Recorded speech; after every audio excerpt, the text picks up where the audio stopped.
Welcome to another insane reaction video with the Hustleman 3.0. Join us to uncover the full truth.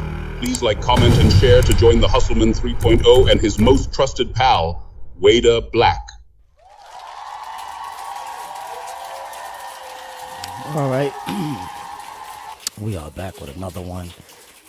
And this is like one of the most highly anticipated books of 2024. We already know what's going on with this guy here. This guy here. This guy here. Oh, my God. Oh, my God.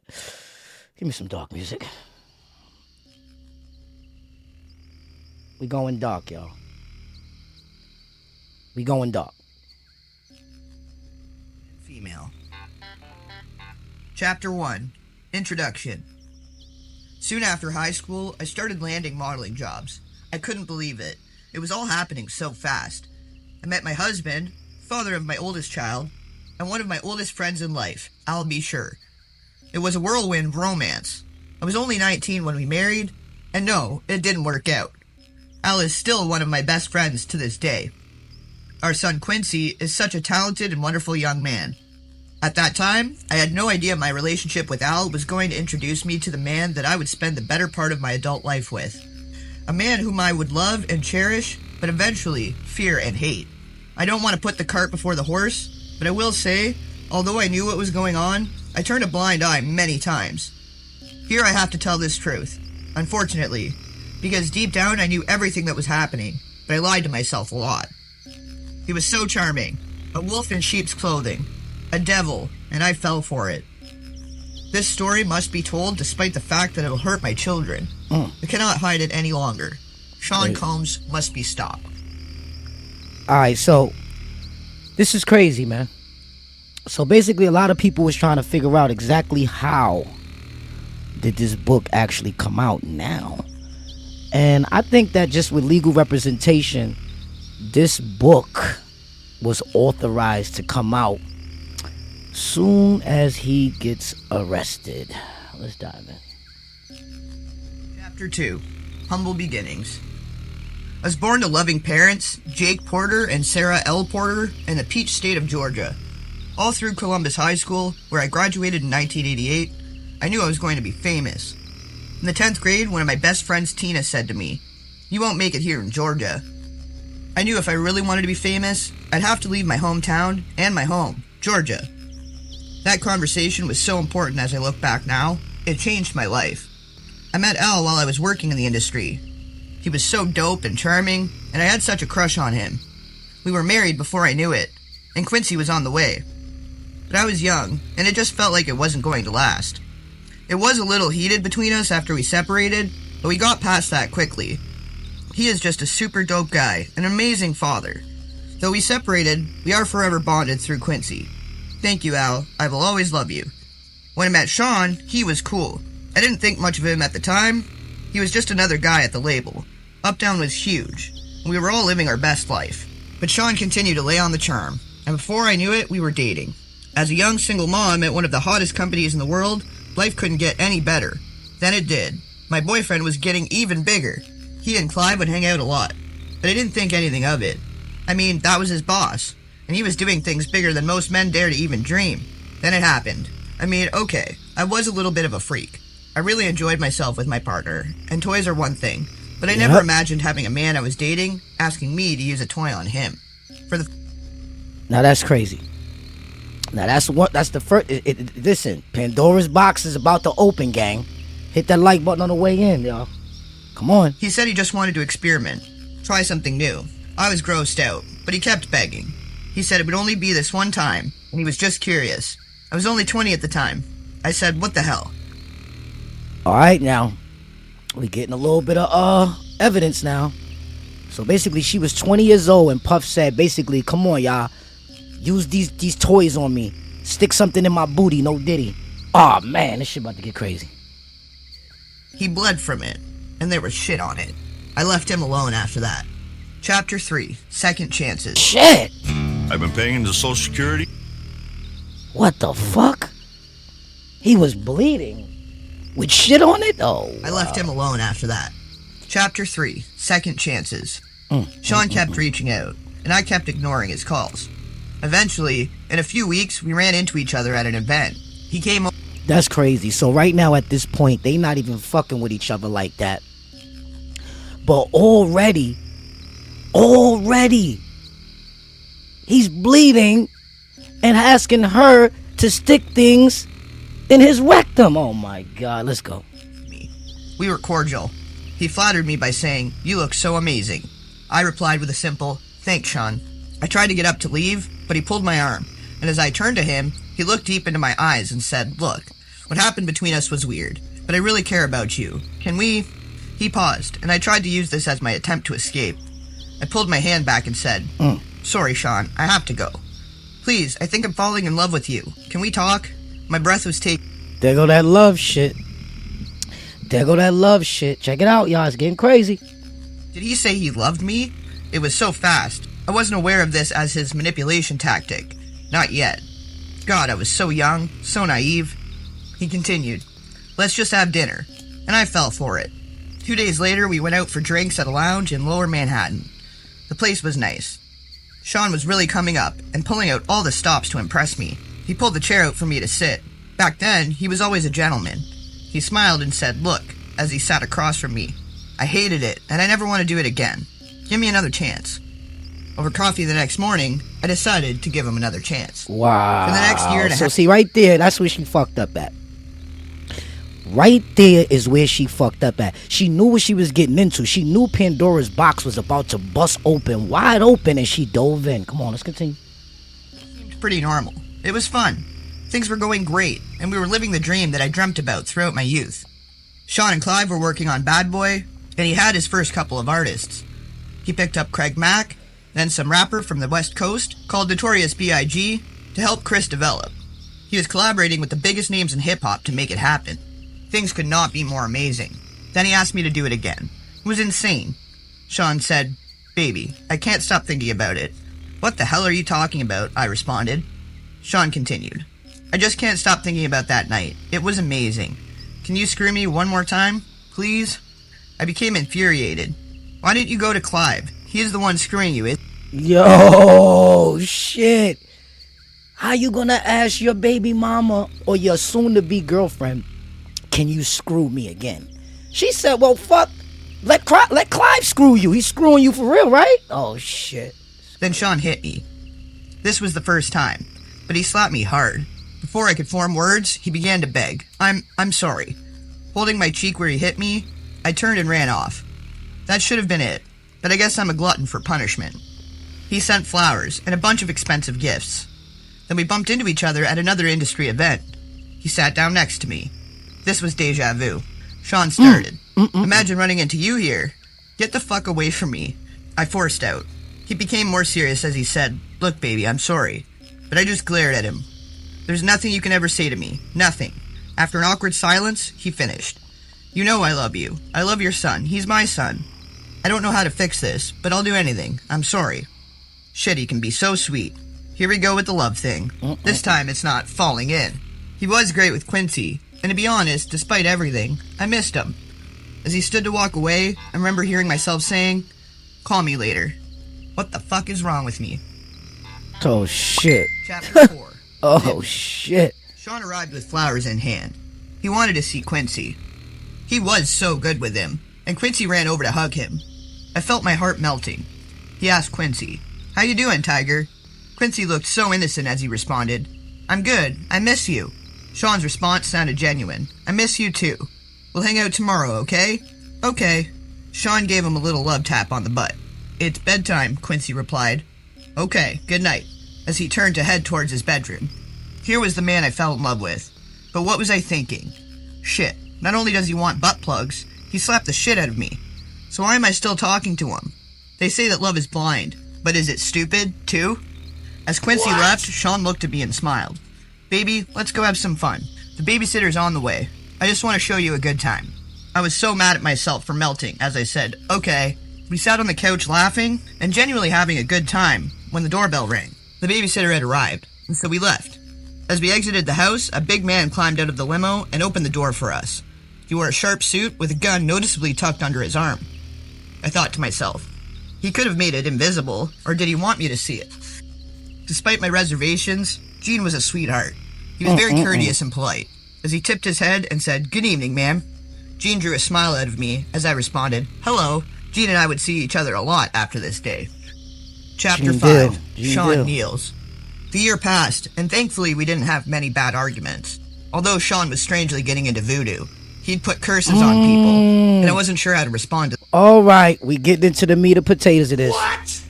So Sean was definitely into voodoo. Joel, I see you, my boy. We gotta dissect this shit right here. You right on time, son. Yo, son. We always knew it was some demonic presence going on. But everybody was denying it. Oh no, he's just successful. Oh no, he's just talented. He makes good remixes. Listen, bro, take that. Sean Combs was into voodoo. He had made a pact. Y'all check it out. Let's go. My problem as a single mother was, I wanted to be married. He always had excuses and delays when it came to committing to marriage. His label was blowing up, Biggie dropped, and it was just about over. He also signed Mary J. Blige. What? And of course, when I found out he slept with her, we fought. He claimed it was a mistake, and my stupid ass took him back. Again, what? Sean asked me for a threesome with her. At first I was mad, but Mary was beautiful. It was our first threesome, and I loved it. Mary was sexy. I would not be doing this a lot, but it was so hot. I was young, and exploring my sexuality was enticing. Over the years, I fucking knew Mary was giving it up. What? I knew they was into something. I knew he was touching that ass. I knew it. Into our bedroom periodically, and we were happy. That is until one day it came home to a situation that went from awkward to a nightmare. Quincy was with the babysitter, and Sean was sitting with Al B. Sure at the dinner table. I had a child with Al, and Sean was the father in Quincy's life. The awkwardness of all of us being together had dissolved a long time ago, but it was still weird that they were here, in my home, together, alone. I sat down, and we had drinks. It was fun. The conversation was cool. Until it wasn't. Al was a little loose after a couple of drinks. I remember him saying, "It's still weird seeing you with my friend, but you're happy, so I'm happy for you guys." Sean responded, "Thanks, man. Me and you, we shared so much." Al replied coolly, "Word." The conversation took an odd and awkward turn when Sean said, "We all been together sexually, but not together." I was shocked for a moment. As quietness lingered in the room, I asked, "What do you mean by all together?" No one seems to know this, but... Oh, shit. It's getting ugly. As quietness lingered in the room, I asked, "What do you mean by all together?" Al shifted uncomfortably, but Sean didn't hesitate. Not You at know all. how we sometimes invite other people into our bed? Yeah. I couldn't believe it. Oh, hell no, Sean. This is my son's father. Al, say something. What Al said was mind-boggling. I don't know. It could be kinda hot.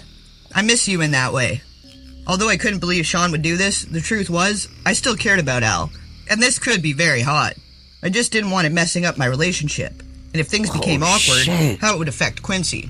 So I asked, "Are you both sure?" Imagine both of them inside me. I knew this would be awkward sexually. Wow. So that's what I'm saying, bro. Right now, we getting confirmation that Kim Porter was a freak. Kim Porter said out her own fucking words. She's imagining Al B. Sure and Puff in her at the same goddamn time. People. Genitals. But what happened next? I couldn't have imagined in my wildest dreams. Al, blank, blank, blank, blank. I couldn't believe it.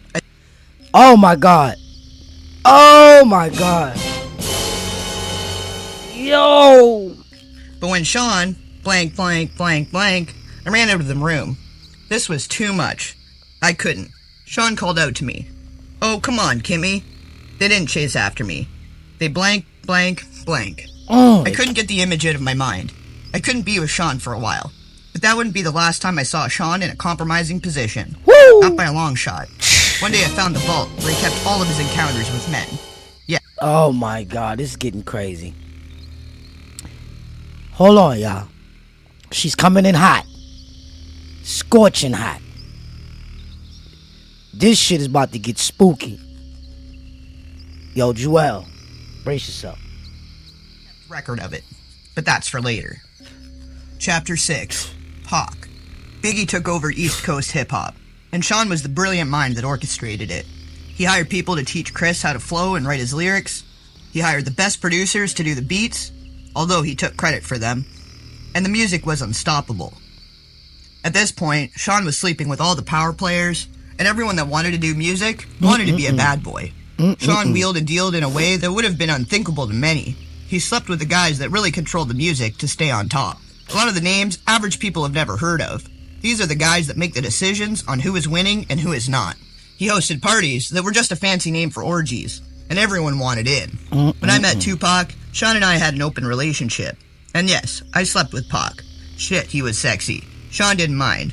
Well, not until he tried to get Pac to join both of us. Pac was not good with that. This is where the relationship between them became strained. Tupac wasn't going to accept Sean's advances. Pac wasn't gay, and he was pissed about the advances. We were all in Sean's house. I was drinking, they were smoking, and everyone was just relaxing. Sean came in on what I'm sure he would call a smooth approach. My baby is bad, isn't she? Pac threw me a sly smile. Hell yeah. I felt myself blush. Sean was now in full swing. Oh, you think you hit it better than... So this is crazy. Yo, I never knew Tupac and Puff was this, interacting. Pac fucked Kim Porter and Puff let him? Oh yeah. He gave that money. He gave that money to get Pac killed. I'm convinced now. Yeah. I couldn't believe he disrespected me that way. I was not playing with my response. Sean, what the fuck? Pac came to my defense. Damn, bro, you ain't gonna do the sister that way. Tupac appeared upset behind Sean's words, but Sean went in for the kill, regardless. What? I think my dick's bigger than yours. I bet I can make her come faster than you. What's up? Pac was appalled. The fuck are you talking about? I ain't trying to run no fucking train. Sean continued. What you scared of? Let's see who fucks better. Let her be the judge. Yes, at this point, we'd been inviting others into our bed for a while, but I'm not used to, and will not stand for, disrespect. I wasn't the only one upset. Pac... Hold on, yo. I gotta pause this for a second. Yo, Joel, you just said this shit was nasty work, and I ain't think it was gonna get this nasty, but, bro, this shit about to get ugly, bro. Bro, this shit is some dark, demonic shit, y'all. This is the most demonic shit I've ever fucking heard. Straight up. I gotta protect my ears. Pulling your fucking dick out? Sean was undaunted. What, you scared? Tupac simply left. Things were contentious since then. The two could not be in the same room. Pac avoided me as much as he did Sean. When they did bump into each other, the tension was palpable. Felt like blows could be thrown at any moment. Months passed with only the tension between them. It was uncomfortable, but nothing life or death. Then one day while we were at the studio, it happened. I walked into Sean's office, and he was having the conversation. Sean sat across from Jimmy Henchman. Pac don't leave that fucking studio alive. I don't think I was supposed to hear it. I continued as if I didn't. Hey, Sean. Good morning, Jimmy. So Puff did try to kill Pac, leaving the studio that time. Yo, that nigga Pac was saying that shit the whole time. And it's like I couldn't understand why he was saying that shit. But now I get it. Yo. I heard anything. I'm ordering breakfast. Smiling, Sean replied first. Let me get eggs, sunny side up, with grits, and an orange juice. I could see he was hungover. 22 Good. Salute. I don't want him knowing I know anything. If he had just put a hit out on Pac, knowing something could be dangerous. Jimmy, apparently not hungry, said, nothing for me. As he stood to exit the room, he said to Sean, Yo, guys, I'm starting to see it now, guys. It's starting to show that Diddy was a demon. And he was practicing it. He was good at it, y'all. He was really a fucking bad boy. Yo, I know these names be actually characteristics of the people that make them up. This crazy. Let's go. Then nodded to me and said, Kim, always a pleasure. With a wink to me and a nod to Sean, he turned and walked out. Jimmy was part of our intimate circle. And went on as if nothing was happening. I'll make the call now. I smiled as I left, hoping I wasn't white as a sheet. I wasn't in the studio the night Pac survived being shot. Thank God. From what I understand, Sean and Chris saw Pac at the studio after he'd been shot and did nothing. The way God works. After being shot, Pac made it to the elevator and tried to escape. But it stopped at the floor Sean and Chris were on. When the doors opened, they saw him lying on the elevator floor, riddled with bullets.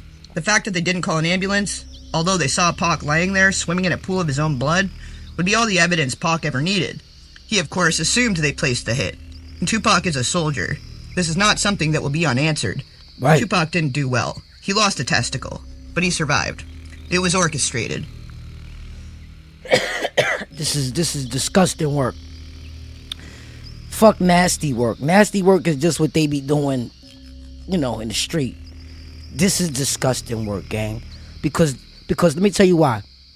This shit is so disgusting that every record we ever listened to from the Bad Boys, it has such a frequency on it, guys, where it tried to reprogram the whole world. Yo, this demonic shit that he put, the frequency that he put into the music, y'all, that he put into the radio, he really wanted all men to sleep with men. This is what he was projecting. Combs was the orchestrator. You love learning. This nigga was the whole orchestrator, gang. Like, It was orchestrated. And Sean Puffy Combs was the orchestrator. Chapter 7. Threats. At this point, I knew I had to get away from him. But I was scared. Whew. Is he going to take my life if I try to escape? Yo, it's like, this shit's like a movie, bro. We all watch the movie how they get in too deep. They go too deep. This nigga had to be demonetized. Yeah. Sean Puffy Combs had to be demonetized.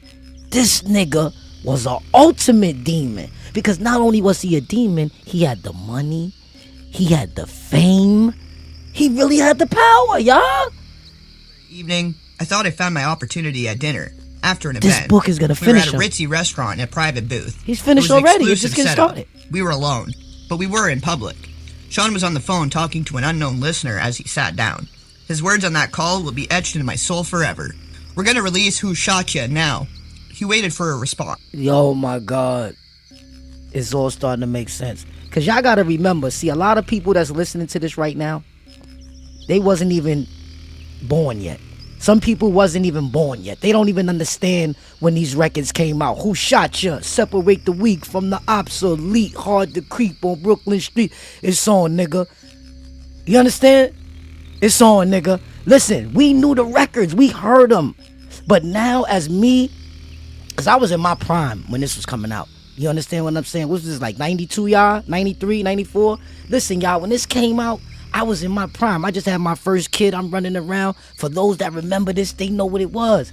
Listen, gang, it's all coming together. It's starting to make sense. Sorry for me for interjecting so much, but this shit is too heavy. It's too heavy. I gotta interject because I'm protecting my frequency.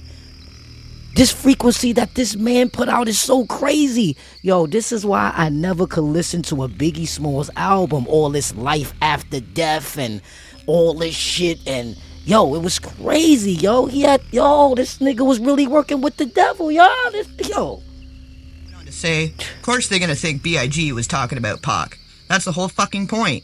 Nobody would give a fuck about a diss track against LL fucking Cool J. Right. Do you know how much money we'll make with this kind of rap beef? Battling after someone really got shot? This may not be the best time for this conversation. Sean was finishing up. We dropped that shit tomorrow. He listened into the phone and... Yo! He's a beast! He's a fucking animal! This is just how your typical Harlem nigga thinks. He wants to exploit the situation. Yeah. Harlem nigga wants to exploit the situation. You heard? Is beef going on? We dropping the diss track tomorrow, nigga. Who shot ya, nigga? This shit is demon work, nigga. I'm fucking appalled. You know why, y'all? Because I lived this shit. I was there. I seen every record come out. I seen all the strategic moves. But what we didn't see was the dick swinging contests that your man Sean Puffy Combs was having with Tupac, and that's why Tupac basically had beef, nigga. Bad boy, nigga. This shit was a beef that just kept. That's why I fucked your bitch, you fat motherfucker. Yo! There's gonna be blood in the street. They missed. Pac's alive. Let's capitalize on that shit. When he responds, it's just gonna mean more money. He turned around and looked at me. Spoke back into the phone. I'll call you back. Then hung up and spoke to me. What's wrong? I tried my best to give a fake smile at what I'd heard. After all, me and Pac were intimate. I responded, nothing. Sean wasn't fooled. Are you sure? His demeanor was threatening, but I responded as cool as I could muster to his intimidating stare. That's why he got mad. Yeah, of course. He took my hand, saying, "That's wonderful." He began to squeeze my hand until it hurt as he continued. Woo! Because seeing you walk into the office while I was talking about killing that motherfucker, and you not saying shit to me, and me just a little concerned. His grip was starting to hurt, badly. "You're hurting me." As he continued, he squeezed tighter. "Your pretending you didn't hear anything was a sign of your loyalty to me. Not something I should be concerned with, right?" I had no choice but to give him the answer he wanted. I knew I was trapped when I responded. "Of course I'm loyal to you." He let me go as he responded. "Good. And remember, I'm the big dick." I snatched my hand back in pain. He smiled and said, "Let's start off with a good wine." He snapped his fingers, and his favorite wine was poured for him. They knew what Sean wanted, and what he wanted, he got. I'm trapped. Now isn't the time for me to launch my escape plan. I have to be strategic. It's going to be hard to leave the glamour, the glitz, the lifestyle. I mean, this man just snapped his fingers in one of the most exclusive restaurants in New York City, and they poured his drink of choice. Let's pause that right there. This shit is spooky. This shit is spooky. I don't even want to be around nobody that got this type of power. You know? Because at any given American minute, you piss that person off, you might feel like your head is on the chopping block. Yeah. This shit crazy. They are passing around killing people, right? And this funny ass agenda, like this shit is like buying a pack of bamboo from the motherfucking store, nigga. This shit is crazy. This shit is crazy. And guess what, y'all? That's why everybody's trying to be a demon now and proclaiming to be a demon. Because they seen what Puff Daddy was doing, right? And they trying to mimic that shit. Yeah. They want that same power. They want to be in a restaurant smacking their fingers and they get their shit poured. Yeah, they want the same power.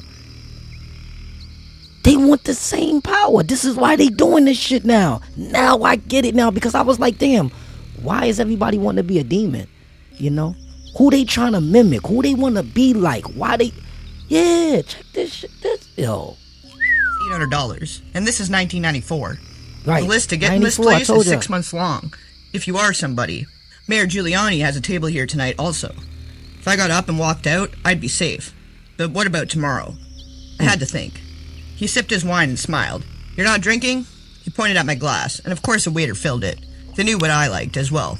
Sean has a bad temper. He yells sometimes, and okay, he's roughed me up once or twice. But he never punched me. He never bruised me, and he never hit Quincy. I would not have stood for that. He never laid a hand on my son. At that time, I never thought of him touching Quincy in any way. Then the significance of what he said hit me. Is he mad at Tupac over me? I'm the big dick. Oh my god. The last time he put his hands on me, it was because I enjoyed Jamie Foxx too much. Shit, he enjoyed Jamie too. He was so insanely jealous. God diggity dog. Did she just say Jamie Foxx? Because Jamie Foxx just told a story about one of his... He asked somebody for something to drink and he woke up 2 weeks later in the hospital. Oh man, it's getting ugly, y'all. He wants to bring other men into the bedroom, but gets jealous when he does. "Damn, you're quiet tonight," he said, snapping me back into the present. I asked the question that was burning in my mind since I walked into that office. "What does Chris think of this?" He looked at me coolly and said, "His fat ass better just keep doing music." Oh shit. The third guest was escorted over by security. Now, did y'all just hear how he feels about Biggie Smalls? Alright? Did y'all just hear that? We just confirmed right now, because, you know, I'm putting on Jedi skills. I'm paying attention to what she's not saying also, right? And what she just said make me figure it out. He was shitting on Biggie. That fat motherfucker better just stay in that fucking booth, you fat black motherfucker. Oh, shit. Motion for him to sit. A waiter walked over to Sean Carter and asked, "Would you like something?" Carter responded, "No thank you," then said hello to me with a smile. Smiling, Oh, that was Jay-Z. "Hey Carter," and took a sip of my drink. The Seans may share a bed together from time to time, but thankfully, I was never asked to. Whoa.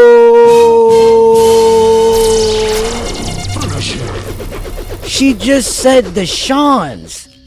Whoa. So Jay-Z and Puff Daddy was playing around in the bed. No. Carter went on to speak to Sean. "I thought we were meeting in private." Sean replied with a nonchalant shrug. "I had to discuss something with her. It's fine. Go ahead." He wielded this kind of power. Carter shifted uncomfortably in his chair before continuing. "It's true. Chris and Pac were about to start their own label." Sean slammed his fist against the table, shouting, "Doesn't anyone have any fucking loyalty?" Carter, "Well, that's not happening now, right?" Sean, Yo, I don't know if y'all niggas knew, man, but a lot of people don't know this, man, but Tupac and Biggie Smalls were close friends. I used to see them hanging out every day on 125th Street together, gang. Biggie Smalls used to have that black bandana on. Listen, I remember this shit, bro. These guys were homeboys, yo, but nobody's promoting that. Nobody knew that. I mean, some people had a wind of it that maybe, like they was cool. No, guys, they was both broke. And they used to hang out together, gang. You heard what she just said. They was scheming on trying to make a label together. You hear this shit? Pay attention. with distrust, "Why the fuck are you so eager to share this with me? Chris is your man. Fuck, he brought you on, and you're stabbing him in the back?"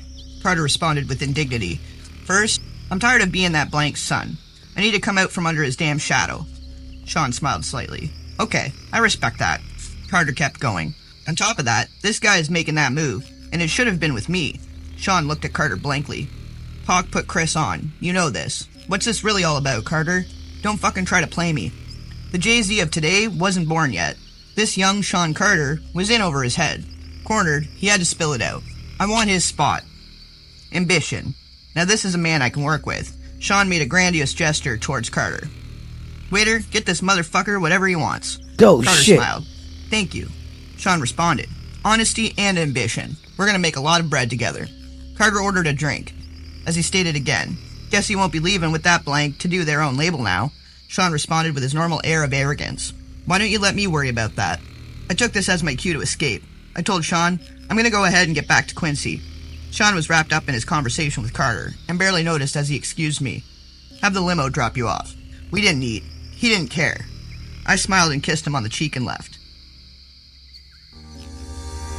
Whoa, this shit getting crazy, dog. Hit that like button on the way in, man. Come on, man. We getting into this shit He today. didn't care. I smiled and kissed him on the cheek and left. Chapter 8. Kidada. Actress, model, and fashion designer Kidada Jones was Tupac Shakur's fiancée and is the daughter of record producer Quincy Jones and actress Peggy Lipton. Being around other celebrities was just a part of life. Meeting Kidada was just one of those events, and as time went on, we became close. We hung out together, went shopping, and so on. It was about the same time I met Kimura. Those were the days, or so I thought. We always had girl talk, and the fact she was dating someone I had previously been with wasn't a source of contention. We didn't get jealous of each other. It was just girl talk stuff. No, I did not become intimate with Kidada. Kimura was too jealous for that. Yes, Kidada knew about Kimura, Sean, and I, all being together sexually. Of course she did. We shared that kind of thing. We were open and honest with each other about almost everything. A true friendship. Except I couldn't be open and honest about everything. Not anymore. Sean made sure of that. Kidada and Pac were the greatest couple. He was always so cool and, yes, sexy. She was so beautiful and fun. Before all the tension and beef, we used to all hang out together. It was always dope vibes. But with Pac's shooting and the suspicions surrounding Sean and Jimmy, the vibes between Kidada and I weren't always perfect. Then came that night. Award shows weren't anything new for us at this point. We dolled up as the men groomed. We didn't choose what we wore. A stylist prepared our color palettes, a makeup artist did our makeup, and a hairstylist did our hair. This was just the way of things. We shared the best stylists in the business. Sometimes we would all go to the studio for an event to get our measurements taken. But this time, Kidada seemed different. I felt like something was wrong. But when I probed her, she wouldn't say anything. Then the day of the event was here. We would all see each other inside. Even though Sean was my man, as far as props, I had nothing on Kidada. Being Quincy Jones' daughter had perks, and superstardom was among them. Hawk wasn't there. When she saw us, she came over to our table. We sat around kicking it in a very dope vibe. Sean knew he was going to clean up this award show. He had all but taken over the East Coast, musically.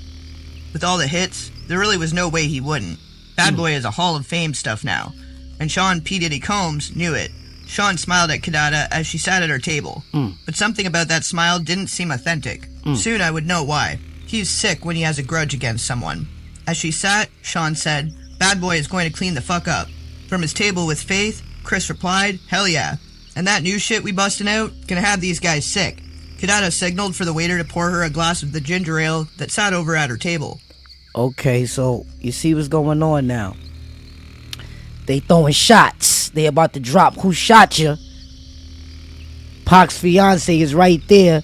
She's not really getting the wind of who the fuck they talking about, because they saying Bad Boy's about to clean up. Biggie, Chris, says, oh yeah, them niggas about to be sick. Listen, guys, this is full disclosure. Alright? Now witness the maximum exposure. Her drink, she said. Pac's music's gonna get some love too. Sean grimaced. "Oh, come on, Sean. I know y'all got your differences, but you have to admit, the man makes great music." Sean looked at me out of the corner of his eye, then took another sip of his favorite cognac, and replied, "Bad Boy got the hottest music on the fucking planet, but I ain't even tripping. Everybody gotta get their shine, right?" Kidada sighed. "Sean, Tupac thinks you were involved with him getting shot. You two were so close. You need to make this right." Sean responded indignantly, "Why the fuck would that guy think I had anything to do with it?" Kidada retorted, "Sean, can you blame him?" Sean was obviously not happy with that question by his reply.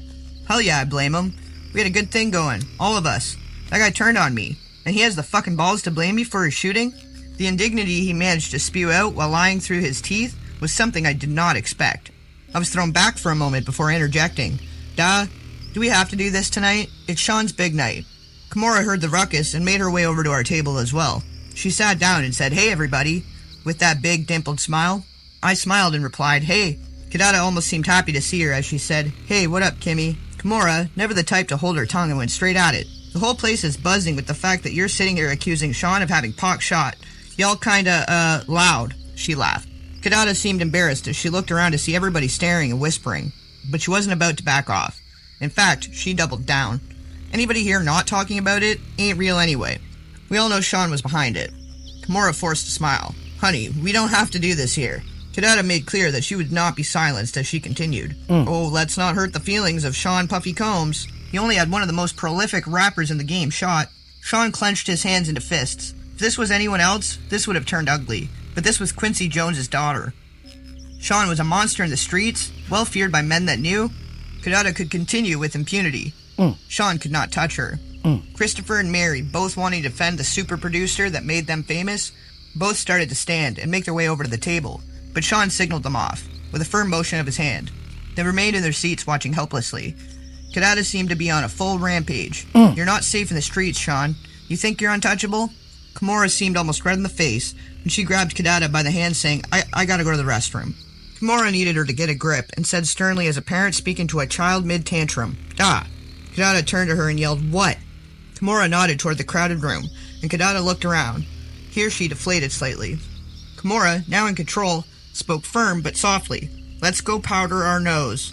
Kidada nodded with a grimace and gave a sharp look back at Sean as she walked away. As the tension slowly melted away, I asked Sean, "You okay?" Sean didn't reply at first. He looked around and saw that no one was really paying attention now that the ruckus had died down, and stood to get the pitcher of ginger ale from Kidada's table. He poured himself a drink from it, looked around again, saw no one was paying attention, and put the pitcher under the table. What was he doing? Then I heard the distinct sound of liquid being poured into liquid. Oh my god, is he peeing into the pitcher? He smiled at me as he brought the pitcher back from under the table and finally replied to me, "I'm good." He then stood and returned the pitcher to the table. I was in awe. I knew he had a bad temper, but this was disgusting. I will never eat or drink something after we've had an argument again. Kadada and Kimura made their way back to Kadada's table to sit. Yo, did he just pee in this shit, bro? This shit crazy. Salute to everybody coming in. Jan, I see you. Ron Decay, let's get it. Sean watched on quietly. Sean made small talk. Which songs do you think they'll give me awards for? As Kadada poured her drink, Sean's bodyguard made his way over to the table. I think he stopped her from drinking, as everyone else just sat and watched. Jean risked incurring Sean's wrath, if I'm right. Relieved, I replied, "Babe, your catalog is crazy. It could be a lot of songs." Sean glared at Kadada's table the entire night. That's crazy, doggy. This is maximum exposure going on right here, y'all. Come on, y'all. Full disclosure. Check it a lot out. Of songs. Sean glared at Kadada's table the entire night. Chapter 9. Going back to Cali. We had a wild night. It was after one of Sean's infamous parties. Everyone was there. And we not only had threesomes, but we also swapped partners. Our sex life was crazy. But I got to do things with Sean. Hold tight. It's all true, guys. Hey, guys. The frequency is hitting different now. The reason why, because we never got a story from anybody that was this close. Like, Cassie never told us all this. You know what I'm saying? Anybody that Diddy was fucking with, right? They didn't tell us all this. And you know what's crazy? Probably by the time he got to them, he perfected his demon way of doing shit. Zengard, I see you. Salute. This shit crazy, y'all. This shit crazy. Because we all grew up on this bad boy shit. At least, you know, most of us that fuck with me that be in my chat. We understand what's going on. But for the youngsters, they not really getting it. They not really believing this nigga's a straight demon. Yo, this nigga was Satan's cousin, bro. Fuck being a demon. This nigga P. Diddy was Satan's son, reincarnated.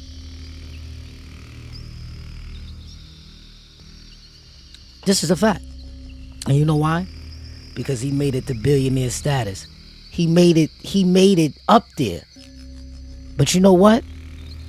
This is where he fucked up at. Remember when he made that video and he said, "Yo, please, God, God, God." He started begging the God. The devil fucked him over. The devil, "Oh, you supposed to be my son? And you calling on God for help? You asking everybody to pray for you, motherfucker? All you gotta do is do what the fuck I told you to do, and you won't be in that position." You see what happened? Yeah. Elohim on the way in. Salute. This is motherfucking maximum exposure going on right now. Full disclosure. Let's get back to it. Never have been able to do with a straight man. Sean cared about me, but it was becoming more and more obvious that he preferred men. Phew. I was beginning to think I was there more to cover his wild desires. Yo, bro, and that's how it is, yo. This shit is crazy, son. This shit is crazy, son. Yo, goodness. Be with me. He was like Caesar, every woman's man, and every man's woman. But truthfully, at that stage, I was becoming okay with it. I woke up and left the bedroom where I was with Jada Pinkett. Oh, here we go.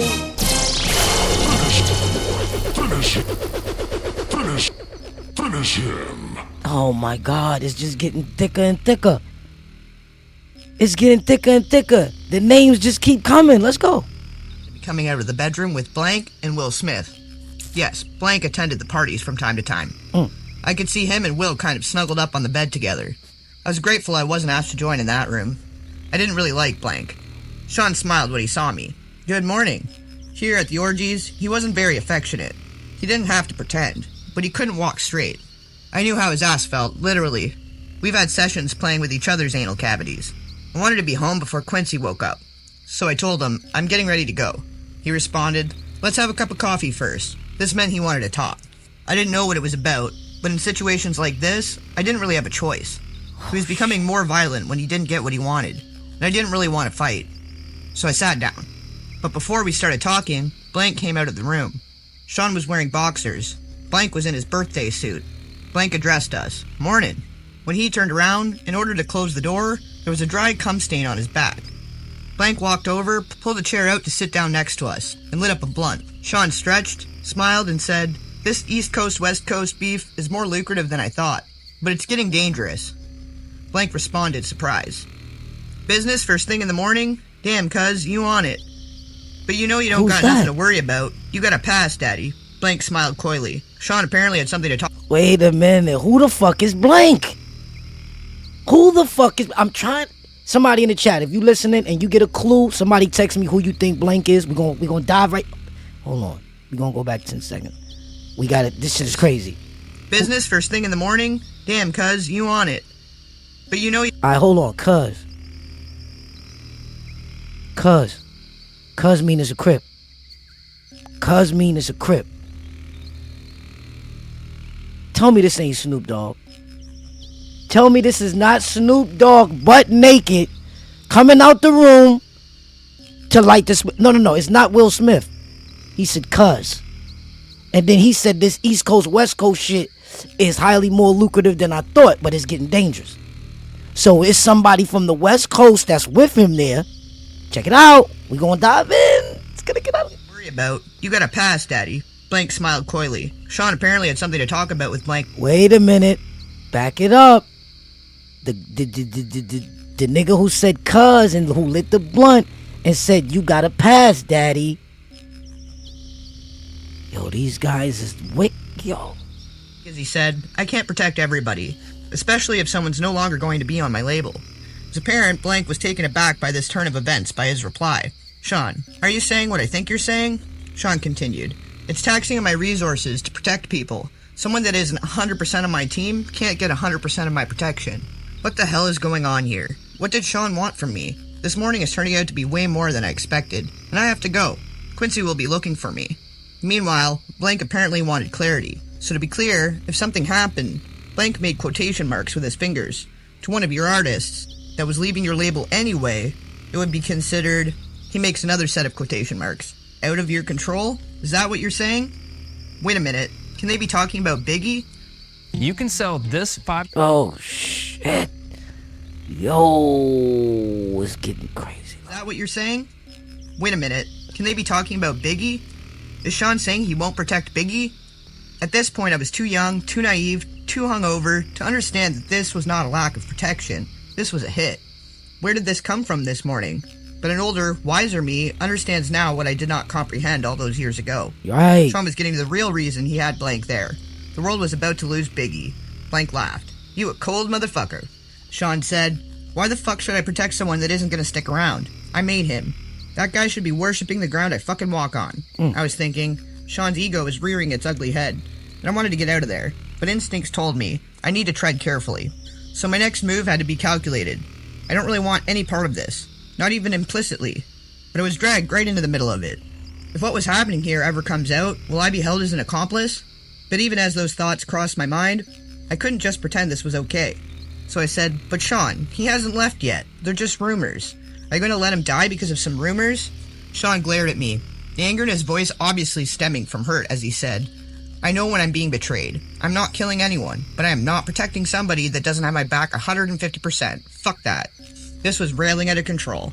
My mind began to race. Is there a way to get through to him? Maybe I could use the finance route. Sean, he's bringing in so much money. You put so much money into cultivating him.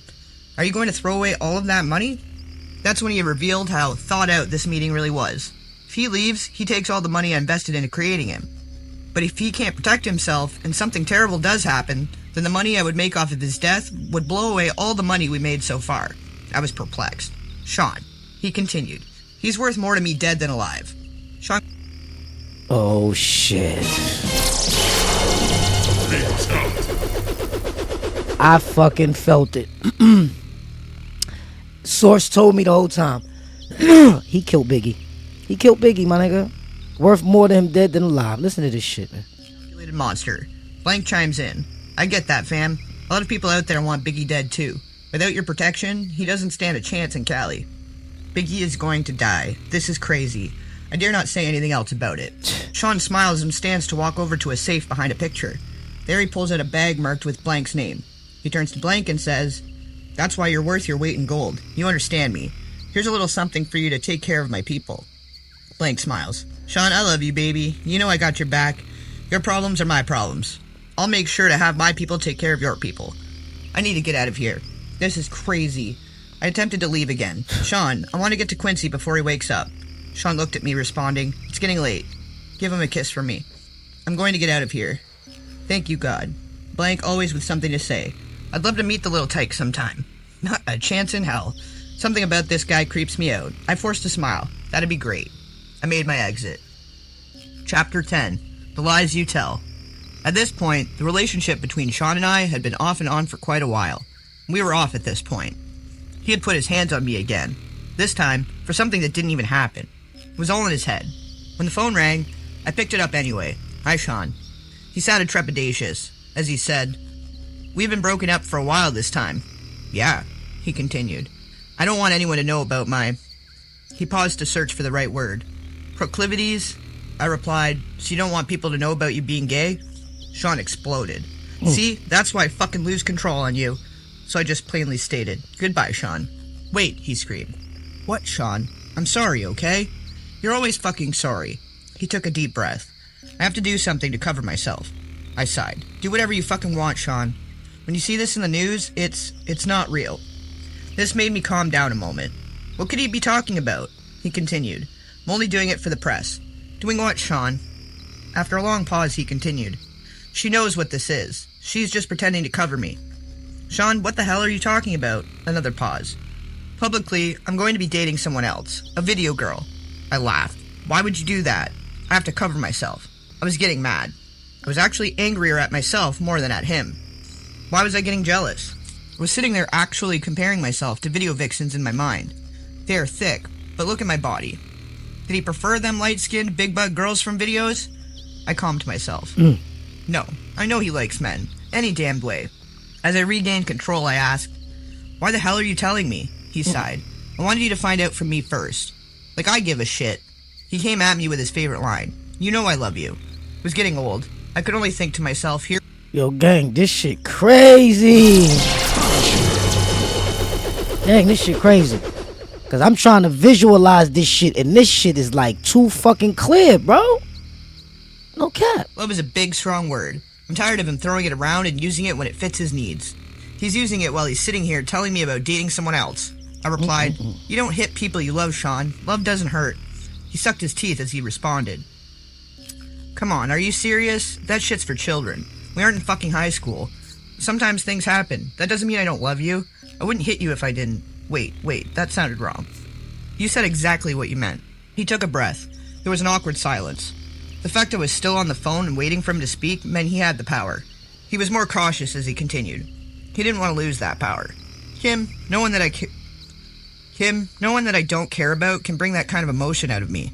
I wanted to say, "Is that how you talk to dudes after using butt plugs?" But there's a line I dare not cross. Instead I said, "You say that while you're dating some other bitch. That's just for public." I was done. It could be heard in my voice as I said, "Whatever, Sean. Do what you need to do. Leave me alone. I'm never giving up on us," he cried. I responded to that emotional control attempt with the little resolve I could muster. I didn't even believe the words that came tumbling out of my mouth. "Sean, there's no us anymore. Goodbye. Tell Quincy I miss him," he threw out. His emotional manipulation was really driving me crazy. This time I said with much more conviction, "Goodbye, Sean." I hung up. Manipulative bastard. This is the fucking devil. The physical fucking devil, yo, in the record business. Check it out. Chapter 11. Mo Problems. For a while I was actually happy to see Sean gone. I was getting older, and the sex parties were out of control. It was getting time for me to slow down. Right. Quincy was getting older. I knew that if I kept going, the rumors circulating were going to eventually find a way to get back to him. Right. What will he think of me? Chris is about to take his trip to California. I didn't know exactly what was going to happen out there, but I felt like Tiana Wallace was about to be an orphan. I knew I didn't want any ties to that. As I was sitting there contemplating all of this in my robe, sipping my wine on this Friday evening, my doorbell rings. I was not expecting company. I opened the door and found Sean. My heart skipped a beat. I was shocked, but recovered quickly. I forced a smile and told him with a slightly slurred speech, "Hey, come on in." Shit, I am way more intoxicated than I thought. Sean entered, looking around suspiciously, then turned to me and smiled, saying, "You haven't been returning my calls. I just wanted to make sure you're okay." "I'm fine." He obviously was not here out of concern. He was checking to see who was here. Sean was controlling like that. Yes, even though we were not together, and he was dating someone else. He started to make his way to the living room. I attempted to put a quick end to the visit, but it came out a little more directly than I intended. "So, since you can see I'm fine, you can let me go to bed now." Part of me wanted him to stay. As he entered the living room, I was forced to follow. Sean was very direct with his next inquiry. "Is someone else waiting for you?" "No." "But Sean, we're not together. You're dating someone else. I can fuck whoever I choose." With this, Sean became irate. He fiercely slammed me to the ground. Then he pulled out a .22 and sat it on the end of the table. He turned to me calmly. I was scared. My voice quivered as I pled to him, "Sean, please stop. Quincy is here." How did we get here? How did we get to the point that he was in my living room threatening me with a gun? He knelt on one knee and got right in my face to say, "You're mine. You don't have a choice in that now. I can't live without you." He stood up, composing himself. I was terrified as I whimpered, "Sean, that's not love." Sean picked up his gun and cocked it. He looked at me almost thoughtfully and asked, "Have you ever heard, if I can't have you, no one can?" "Sean, please don't. Please. Quincy will hear." Sean smiled and put the gun away, saying, "Oh, this is just for dramatic effect. I would never shoot you. If I was going to kill you, no one will trace it to me. You know how many people I've had to take care of over the years? It would be quiet. Something in your food or drink. Something that will never get back to me. I wouldn't shoot you. You understand?" I could only nod, tears flowing down my cheeks. He looked at me thoughtfully. As he reached down to help me up, the devil, I could do y'all. nothing but agree. He is a terrifying monster. Now, he wanted to smooth it over, and I had to go along with it. What else could I do? "Listen, baby, I don't ever want to hurt you. You know I really love you, or I would have moved on. Thinking about living my life without you is just too hard. If someone ever tried to hurt you, I'd kill them." My back hurt from where I hit it on the table when he shoved me. All I could do as he helped me up was nod that I understood through my streaming tears, which he wiped. He looked towards Quincy's room. "Let me say goodnight." "No, Sean, please. Thinking quickly, he has to get up in the morning." Sean looked at me with an unreadable look. He was studying me. "Okay, I'm gonna go." Nervously, I walked into the front door. "This is over, thank God." He kissed me. I didn't want him touching me, but I couldn't refuse. "Kiss Quincy for me." I tried to keep my composure as I replied, "Sure, Sean." He opened the door to leave. The bodyguard that was waiting outside escorted him to the car. This was far worse than I realized. Why would he need a bodyguard at my front door?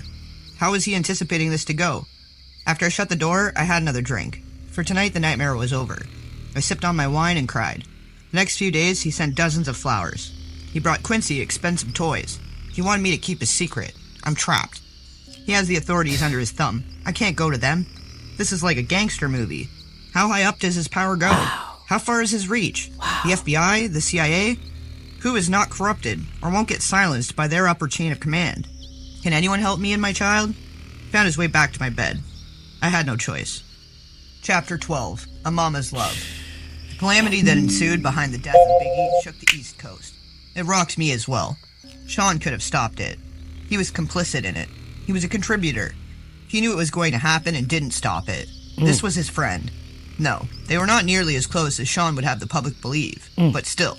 As far as Sean was concerned, we were great.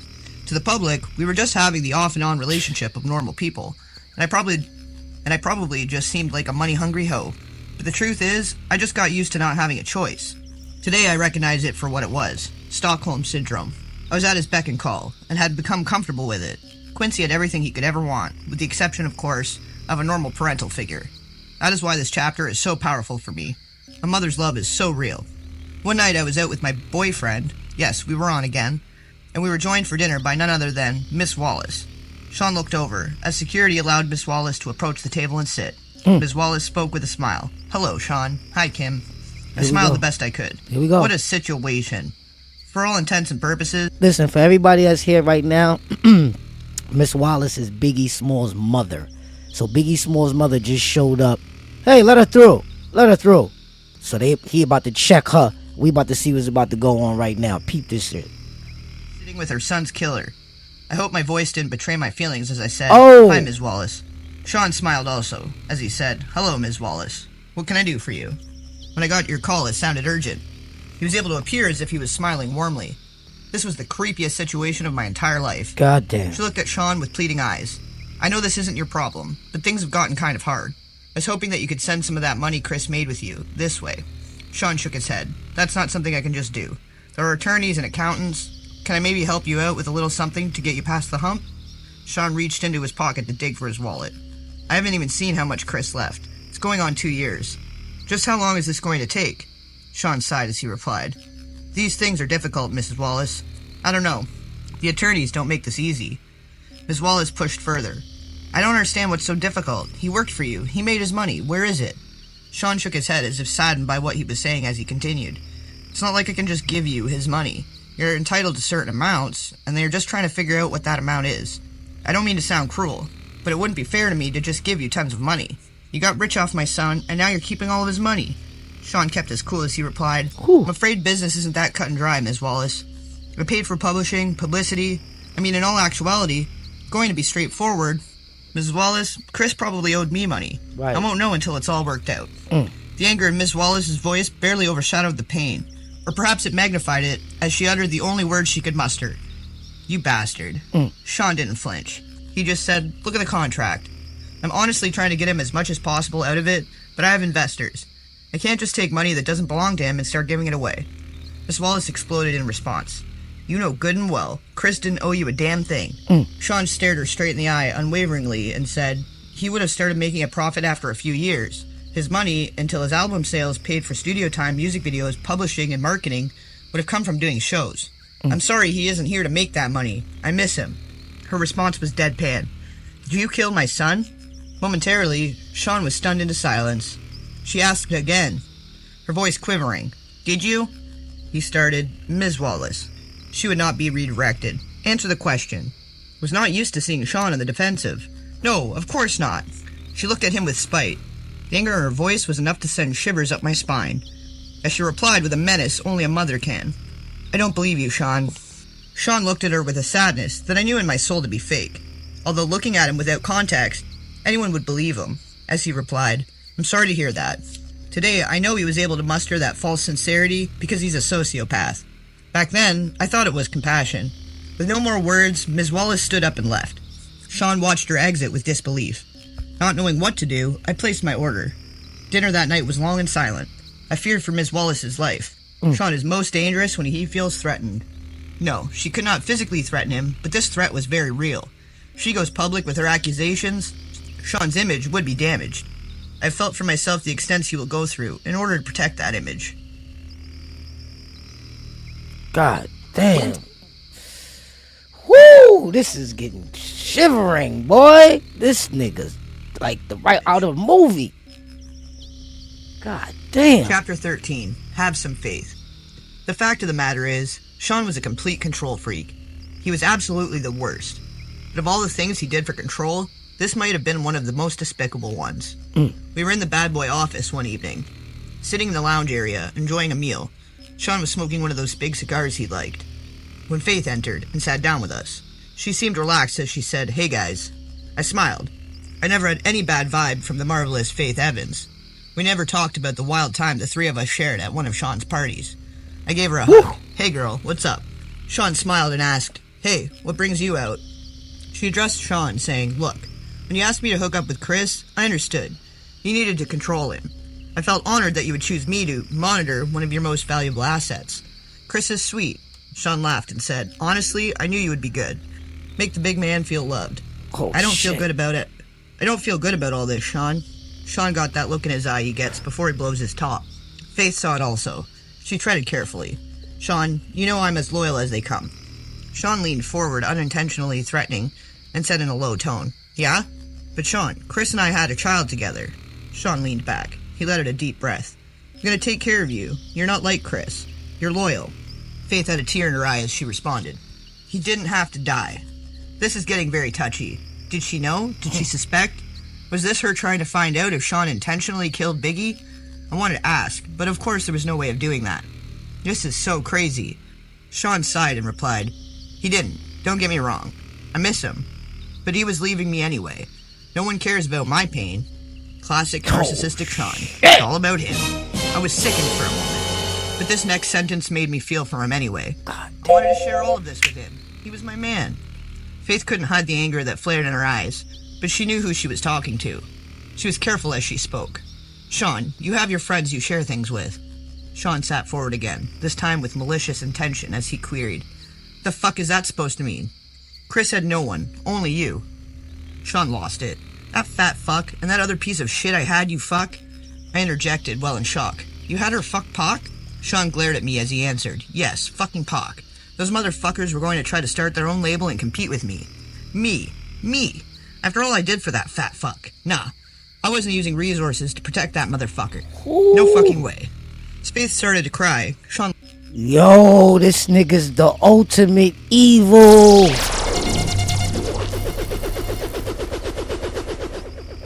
This nigga was controlling the whole shit so he could stay on top. Did y'all just hear this shit, bro?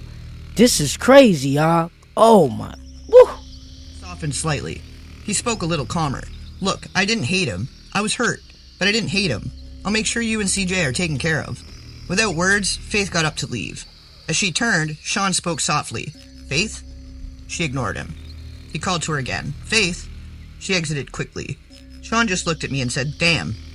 I really didn't know what to say. Sean just told Faith that he wouldn't protect her husband because he was going to leave Bad Boy. From a business perspective, I didn't disagree with Sean there. If you're leaving and creating competition for him, why would he spend resources on you? So I hugged Sean, but I also knew he didn't have to send Chris to California. I wondered if he realized that he'd sentenced him to death. He hugged me back with tears in his eyes as he asked, "How the fuck am I the bad guy? Huh? I fucking do nothing but bust my ass to make everyone live comfortably, and I'm supposed to just let them walk all over me?" As I held him in a comforting embrace, I replied, "No, baby." He took me right there on the couch. Like I said, Stockholm Syndrome. Chapter 14. Outshine. This particular evening, I was at Sean's house, and Quincy was staying with a friend. It was some alone time for Sean and I, until the doorbell rang, and Sean got up to answer it. Uh-oh. I heard a woman yelling, but quickly realized that it was Jennifer Lopez, or better known to the world as J-Lo. Whoa. "Sean, what the fuck?" she blasted. Sean responded calmly, "Relax, baby. Why the hell did you have to start shooting? Isn't that what we have bodyguards for?" Normally, when these kind of situations arise, I remain quiet and just listen. I play my position, so you could say. But I wasn't paying attention to the news for the last day or so, and even though it would be the only thing anyone would talk to me about for months, no one had spoken to me about it yet. So I entered the foyer asking, "What's going on?" Right. Jennifer exploded at me. "What's going on? What's going on? This guy shot up a damn club." My jaw dropped, looking back and forth between the two. Sean spoke soothingly. "Jen, you gotta calm down." Jennifer was having none of it. She continued, Calm down? Calm down? You shot a bunch of innocent people, Sean." Sean placed his hand on her forearm. It's a bonding technique. He was shrewd in handling her. He does this to me, too. Even if you know what's happening, it works. It's an intimate contact without being personal. He was aiming to disarm her. This did not seem to immediately sway Jennifer as she continued. The devil. Why in the hell do you think Biggie's replacement will take the fall for you? Biggie's replacement? Wait, could she be talking about... I had to know. Are you talking about Shine? Jennifer didn't even look at me as she responded. Yes, fucking Shine. Sean continued with a calm and even voice. Relax. The situation is under control. Jennifer was not calming down. She went on. They contacted my attorney for my statement, and there are a lot of witnesses, Sean. There's no way you're going to get away with this. Sean's arrogance can be immeasurable at times. He laughed as he asked, You doubting me? I couldn't believe it. I had to know. Sean, what could you offer him that would make him do a bid for you? Like, what the fuck? Jennifer also remarked, And what if he falters halfway through his sentence and starts talking? Sean responded as calmly as ever. He won't do that. People in jail don't cross connected people on the outside. Jennifer looked deflated. So you'll kill him too? How much does she know? Look, I'm not going to threaten anyone. Shine is smart and loyal. He knows how it works, and when he gets out, he'll be well taken care of. Jennifer spoke defiantly. Sean, they want to question me. I am not perjuring myself. I'm not going to jail over this. Sean seemed so in control. I admired him for it at this point, but my spirit was broken. I felt bad for Jennifer. She catches one bad break after another, and this was a really bad break. Sean spoke with confidence. Relax. Come in and have a drink. Have your lawyers call mine. You'll never see the witness stand. I promise. Jennifer wasn't so sure. She asked him, "How can you possibly know that?" Sean smiled as he replied, "Between Shine's confession and the witnesses that gave their accounts, the cops won't need much else. The statement from your lawyer will be fine." Jennifer's next concern popped up. She explained, "My attorney? Sean, he's good, but he won't do this." Beaming with confidence, the only way a man with his net worth can, Sean responded, "Sure he will." Jennifer shook her head defiantly as she responded, "Sean, you don't know him." Sean's unbreakable confidence was ruling the day. Jennifer was giving in as he told her with a smile, "I got this." "Sean, are you sure?" Sean gave a wink. "My attorneys handle situations. Give him my number too." Jennifer seemed leery as she asked, "You're not going to threaten my attorney?" Sean laughed as he replied, "No, of course not. Money talks, baby." He turned to me and said, "Take her inside and pour her a drink." I had questions of my own. Yo, But you were going to make Shine the label's go-to man. What are you going to do now? Sean looked disappointed as he responded. He had the voice, but his flow, he sighed. "Well, artists with his talent are a dime a dozen." Looking at Jen, he continued, "He's not a once-in-a-lifetime find like Jennifer Lopez. Now he's throwing on the charm, despite the situation." She blushed slightly. Sean continued, "Let's grab that drink. Let me handle this attorney situation. Relax, don't worry." We left the foyer and went to have a seat in the living room. He tried to make a threesome happen that night. It didn't work out. Not that day. Chapter 15. Queen Bitch. Kimora Simmons and I went out to have drinks. She was looking at me seductively, and I was turned on. We were going to go back to my place afterwards, but suddenly after a sip of my drink, I felt like I had to vomit. I excused myself and barely made it to the ladies' room. When I came back, Kimora asked, "You feeling okay?" "I'm fine. I've been under the weather the last couple of days. I think I'll head home." She said, "Your breasts are looking kind of plump there, girl." Embarrassed, I whispered, "Not in public." She replied simply, "Are you pregnant?" I was taken completely aback. "Why the hell would you say that?" She let it sit there for a minute. I bet in her head she was like, wait for it. Then it hit me. Shit. She gave me a minute before continuing. "So what are you gonna do?" I didn't understand. Gonna do? If it's not Sean's, fuck. If it is... With the shock wearing off, the scope of the situation began to take hold. I responded, "I better get a test." Enlisted at 17? Crazy. It's getting crazy. She's dropping names, too. She looked at me with pity. "Damn, girl, good luck. After what he did to Chris, I wouldn't want to be in your shoes." The desire that was in her eyes before I got sick was all but gone. As I began to stand, I realized what she'd said to me, and I paused. She looked at me flatly and said, "Ain't nobody stupid, girl." I didn't know what to say. The question still lingered in my mind, despite everything I knew. Did Puffy intentionally kill Chris? She brought me back to the moment by saying, "Go."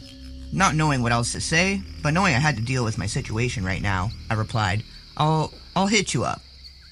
She sighed and simply repeated, "Good luck." Chapter 16. Christian. The next day I was sitting on my couch, deep in thought, when my doorbell rang. I went to let Sean in. This was going to be scary. We made our way back to the living room and we sat down. Quincy was asleep. Sean seemed legitimately concerned. "What's so urgent?" I didn't know what else to do. I just blurted it out. "I'm pregnant." The air in the room was as thick as J-Lo. He was quiet. What is he thinking? He asked the obvious question. "Are you sure?" I spoke rapidly. "I was on the pill. I'll get rid of it. I'm sorry. I just wanted you to know." "It's wonderful. This is great." I was so confused. "Huh? You're not mad?" He laughed. "Mad? No. Why would I be mad at this wonderful news? I'm gonna be a dad, with the woman I love, bearing my child. What could possibly be better?" He jumped right on the phone and called one of his besties. I could hear Will Smith congratulating him. Sean said, "Yeah, definitely. Hold on, Kim, baby." I was still in awe of the fact that he didn't get angry. And yes, I will admit, I was sure he was going to hit me. So it was with relief when I replied, "Yes?" He told me excitedly, "We gotta have a party." His excitement was contagious. I was getting really excited too. "Yes, a gender reveal," and he cut me off. "Yes, of course, we're doing all of that, but everyone is going to want to sleep with you right before you give birth." My heart sank in my chest. Everybody is going to want what? Sean went on with the alright, here it gets crazy, y'all. Now, this is the part I had got wind of this shit that made me say I had to come bring it to y'all and let y'all hear this shit for yourself. Because they're gonna pull the books. They're gonna pull them. Yep, they're gonna pull him. They're gonna hit her with a cease and desist. They're gonna get busy soon, but it's too late because we are uncovering the truth. And check it out. This is where this guy is doing these rituals at. This is where now he's full blown, wants everybody to be a part of the ritualistic behavior. Yo, let me tell y'all something, man. Diddy gotta be the devil, y'all. Yeah. Diddy gotta be that antichrist that we've been warned about, bro. And you got some fucking nerve to sit up here and act like you want somebody to pray to God for you. This is fucking unreal. This is unreal, bro. This shit, yo, let's go. Well, not everybody, you know. Will, Jada, blank. Sean, I'm having your baby. He verbally waved me off. It'll be fine. I couldn't help myself. I just started crying. Sean grew quiet on the phone, then spoke low. I'll call you back. He hung up and took me by the hand. Baby, I never ask anything from you. I tried to see him through the tears streaming down my face. I couldn't believe the words coming out of his mouth. I tried to speak. Sean. He cut me off. I provide everything anyone could ever want. Do you want for anything? Sobbing, I replied, no, but... He continued. This is the kind of thing I have to do in order to continue giving you this comfortable lifestyle. Where you live in the lap of luxury. And get to be on TV shows and in movies. I know you don't want this. But do you want all of this to go away? A whimper is all I could manage. No. He continued softly. Then we gotta do this. But Sean, I don't believe in all this spiritual crazy shit. We got here because you're brilliant. Not because of the sex parties. He replied, do you trust me? I did. My soul was so broken. I did, I responded. Yes. He sighed as he said, then let's do what we need to do. Keep what we have. As I nodded yes, he pulled me in to hug me. Thank you, baby. We're going to have a beautiful baby. He ordered me some food, and that night, I cried myself to sleep. I was going to be gangbanged at 9 months pregnant. I want my children out of this life. My child's going to have a good, biblical name, a heavy Christian name. They're not going to take his soul. Chapter 17, Broken Promises. I don't know how this managed to stay out of the media for so long, but Sean got to the point where he was incredibly abusive, and only his inner circle knew about it. The artists were all too afraid of him to say anything. He'd gained so much power. No one would say anything. Puff Daddy was a kingpin. This Monday afternoon, Quincy was in school, and our son Christian was with the nanny, and I still had to make a living. I still loved the camera, and had just been cast for a new movie. Sean was coming over to celebrate with me, just the two of us. I was in the bathroom when he came in. We were supposed to go out for dinner, but he was in a foul mood. Sean yelled, "What the fuck?" I'd have to walk on eggshells as I came out of the bathroom, but I found him holding flowers, so I smiled. "You brought me flowers." Sean yelled, "No." "So who the fuck are they from?"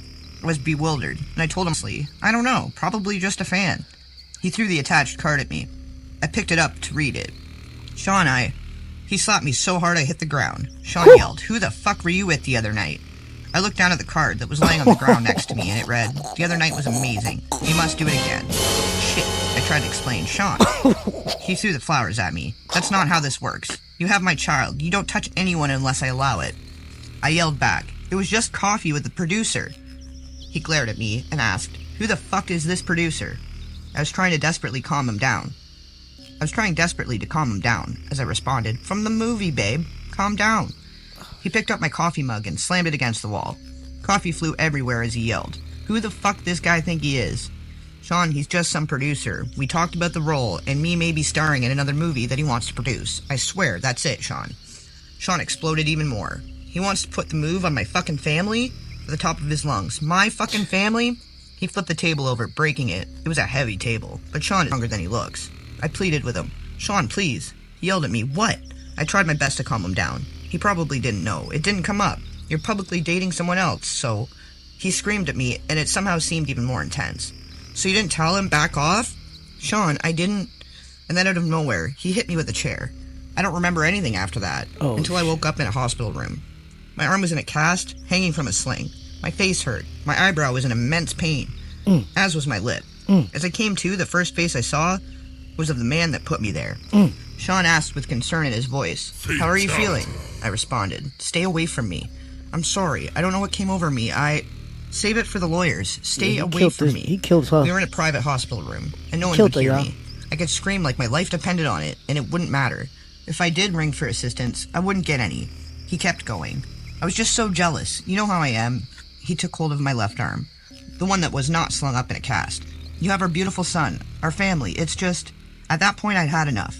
The one you slutted out right before giving birth? Are you fucking shitting me? Stay away from me. Don't come near me or my kids. He continued to plead. I'm sorry, baby, I promise. I'll never put my hands on you again, I swear. Crazy. I've heard this song one too many times. I spoke through gritted teeth. If you come near me or my kids again, I'm calling the cops. A flash of anger returned. You would use my kid to threaten me. Then he caught himself. I understand you're angry. I glared at him as I cut him off. I'm serious, Sean. He spoke blandly, with no energy. And tell them what? That you had a car accident? They'll pity you. That you hit your head? He was going to make me look crazy. They were going to believe him. He was a kingpin. You're a fucking bastard. Sean spent the next 6 months helping me heal and working his way back into my life, and into my bed. I was so damn stupid. And of course, I wasn't cast for either movie.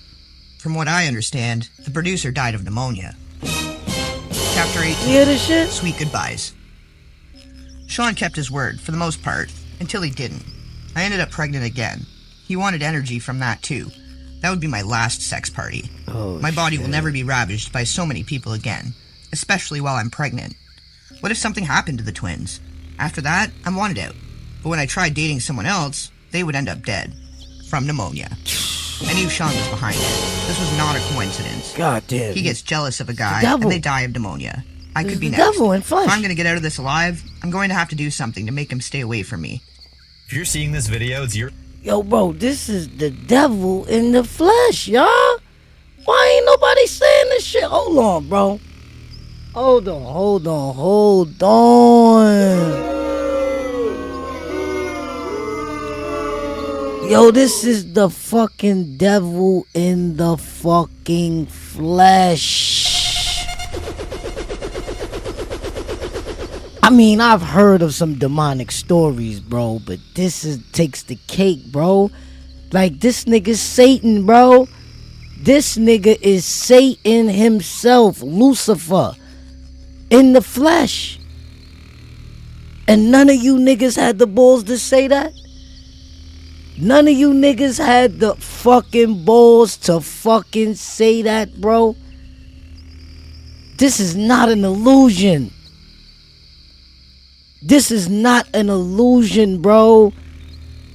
This nigga really was the devil with the horns, bro. Walking around with the horns, bro. And then think about it. He became the Sirach boy. The leader of the Sirach. He want the whole world, y'all, to feel wine and spirits. This nigga, the sex parties make so much sense because that's why you doing it. Everybody's defiling everybody. The ultimate pit of Satan. Damn, yo, all this time it was being told to us, but nobody wanted to believe it. Nobody. But now we got somebody on the inside, and it's so fucked up that she had to lose her life in order for this book to come out. She didn't even say if she died, put this book out. She didn't say that. She strategically thought about it. She said, the day he gets arrested, I want this book published. And that's what happened. This book came out right after they got him and took him down for all these crimes and stuff. Yo, this is a lot of shit, bro. Yo, this man was in too fucking deep, bro. He was on the devil's playground. I'm at totally a loss of words, bro. Like, I just finished smoking some 35% and I'm so fucking high that I can't even believe this shit. I'm in a loss for words, y'all. And usually I'll have a found for words. I'll be able to exactly articulate myself and tell you exactly how I feel about this. But this shit here, this shit here is blowing my fucking mind. Because I had a lot of assumptions, right? Salute to everybody that had their assumptions. But R.I.P. to Kim Porter, because she was there. She lived it. She had to feel the abuse Damn, bro, every time he put his hands on her and hit her and did something and emotionally drug her down, this shit sound like a deal with the devil, my nigga. This shit sound like a deal with the devil. That's probably why J-Lo had to get away from this nigga. But it's crazy because it's like once you dance with the devil, that's it. This is a real fucking devil. This is crazy, bro. That evil like this is here. And it gets deeper than this. This to me was just little brother evil. This was little brother evil who basically figured out the formula, how to roll with the evil ones, right? And he started mimicking the shit. And he started going up in the channels and started really buying information. Cause that's how the devil move, y'all. That's why I be trying to encourage y'all to go watch Power and go watch certain shits, and you'll see exactly how the devil work. 50 Cent know how the devil work. But instead of being out here telling you, he's showing you in the movie. He's showing you. It's a strategy, y'all. And the same strategy that's in that movie is the same strategy that Puffy was using to go up the ladder in success. And you heard what Miss Kim Porter told you. She had to allow a sex party and had to be ravished while she was pregnant. That means niggas was putting their finger all up inside of her, playing with her while she was naked on a table with her legs up in the world. This is crazy. Wow, Mark Curry did what? He tried to warn us about his book, Dance with the Devil. He wrote back in the day. Yeah, man, this shit getting crazy, man. Yo, Zengard, man. This shit is blowing my mind. I'm not even going cap, bro. It's crazy. Stay away from me. I had a plan, but it was dangerous. Sean has a vault where he keeps videotapes of all his conquests. I started sleeping with him again. After he falls asleep, as he was starting to drink heavily, I would get into the vault and get a couple of the tapes, take them home, make copies, and swap them for the next set of tapes a few days later. Oh. It took weeks to get them all copied. Ho. Ho.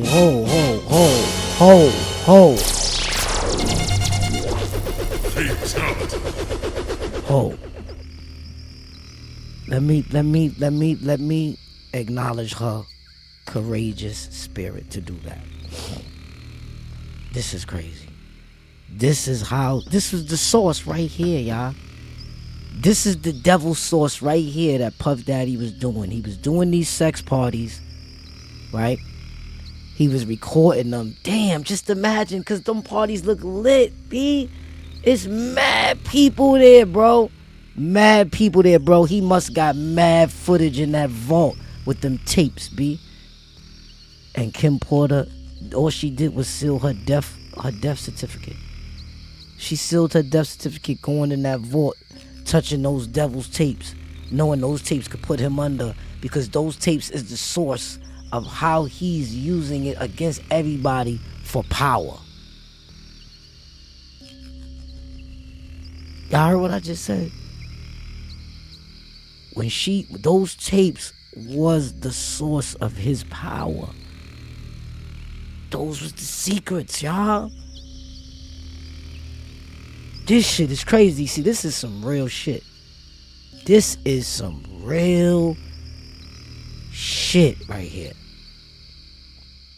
The goddamn videotapes was the source of the power.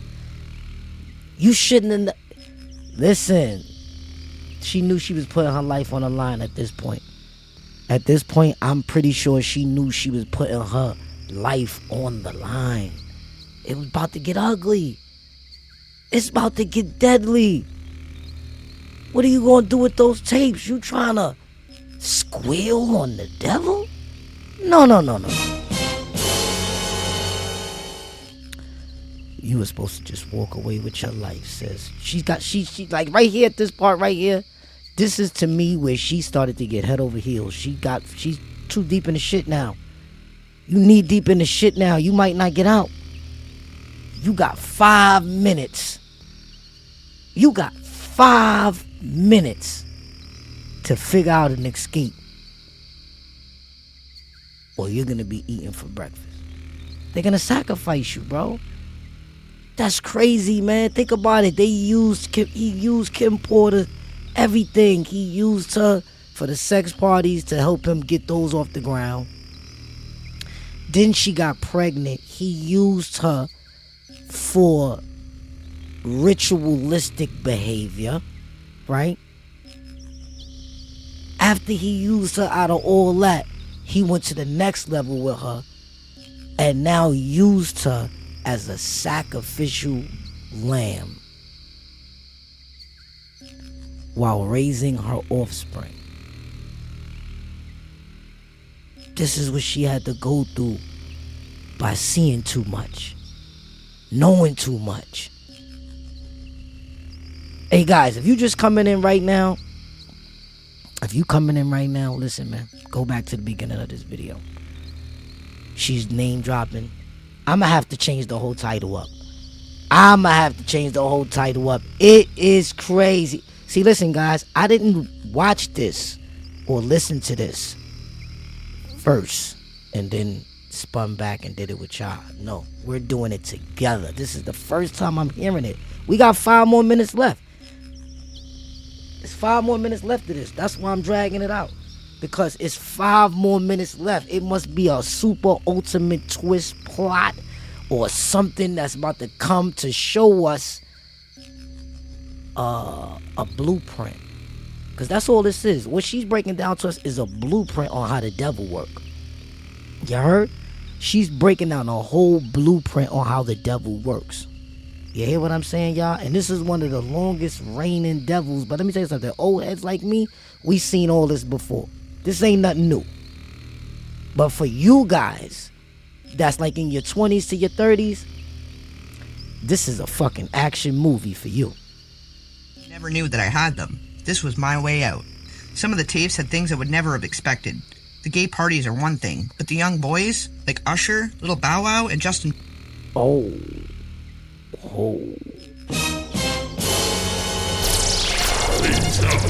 Finish him. Alright.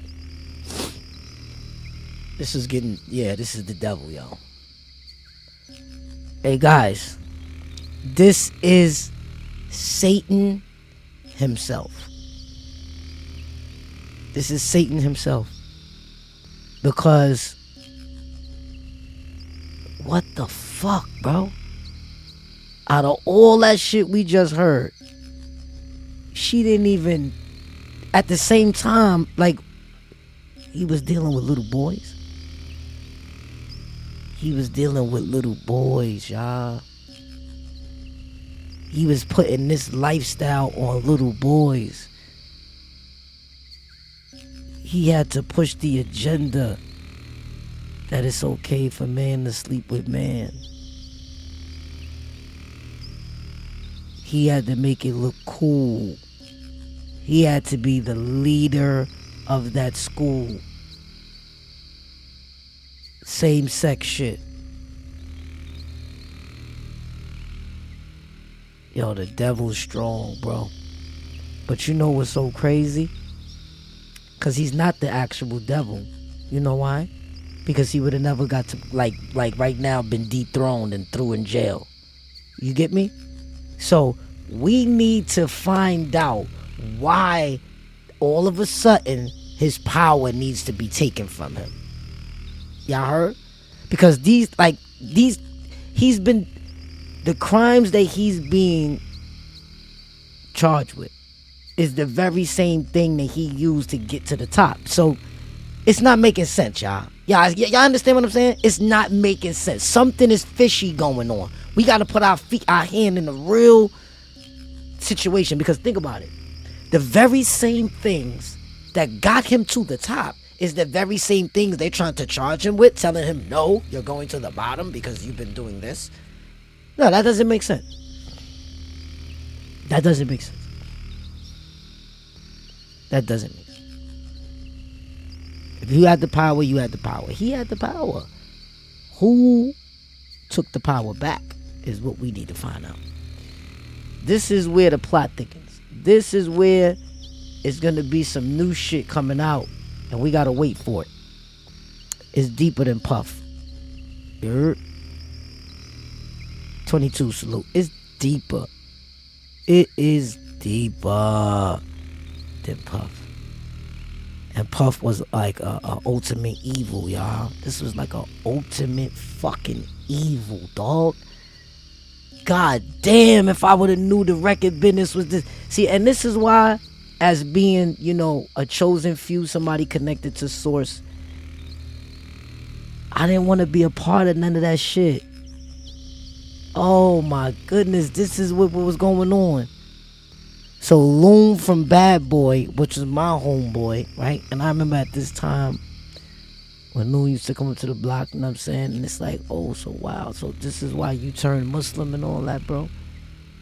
Because you was right next to the ultimate evil, so close that you had to make sure you hurry up and get away and get closer to God as fast as you can. Because that's how evil this guy must have been. I'm just thinking back with everybody that dealt with him. Like Genuine. Is that why Genuine, you know, stopped being viral like that? Because he didn't want to deal with Puff Daddy no more? Y'all